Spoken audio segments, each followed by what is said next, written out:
Hello. Ito, nagpalit tayo ng tires. Sapatos ni Bit.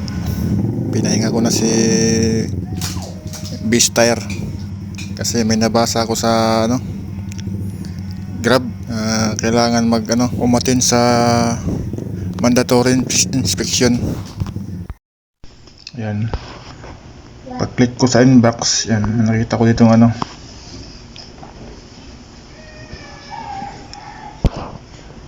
yan, sa notification.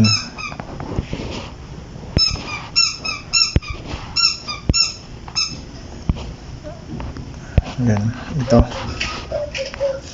Mandatory inspection.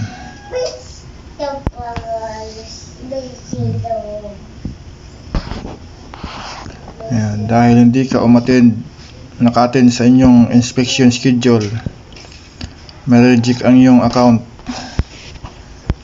Yan. Ayon sa record, ikaw ay hindi umattend sa inyong schedule inspection. Dahil dito, ang inyong account ay magsisimulang ma-reject ngayong linggo. Kaya nagpalit tayo ng gulong para mag-ready. Yan. Pero wag na mag-alala dahil maaari pang manage ang inyong account.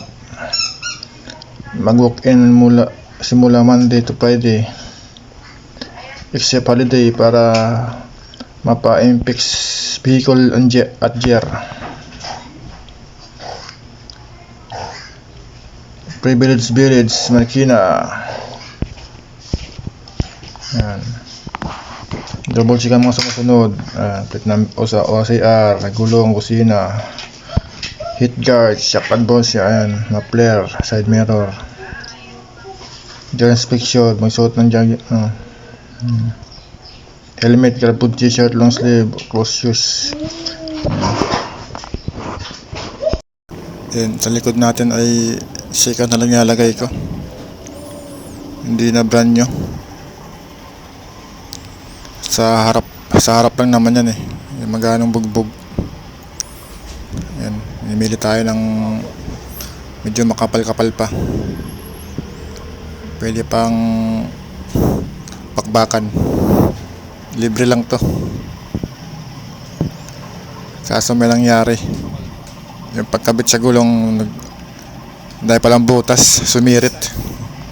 Kaya nagtanong ko sa nagagawa kung meron siyang dyang binibintang second hand gulong. Meron daw ito, yan, 200 daw.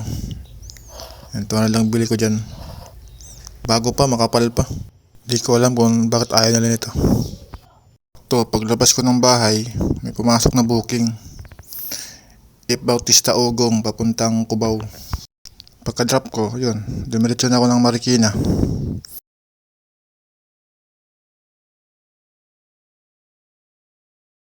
Ayan, dito tayo sa Marikina. Puro village. Nag-aantay na tayo ng tawag dyan. Tapos tayo may inspection dyan. Para hindi na tayo ma-reject. Makabala pa tayo. Yun, ito na. Pasado tayo. Yung mga in-inspect, yung bag, tapos yung apps ko, yung plate number ko daw hindi pa pinalitan.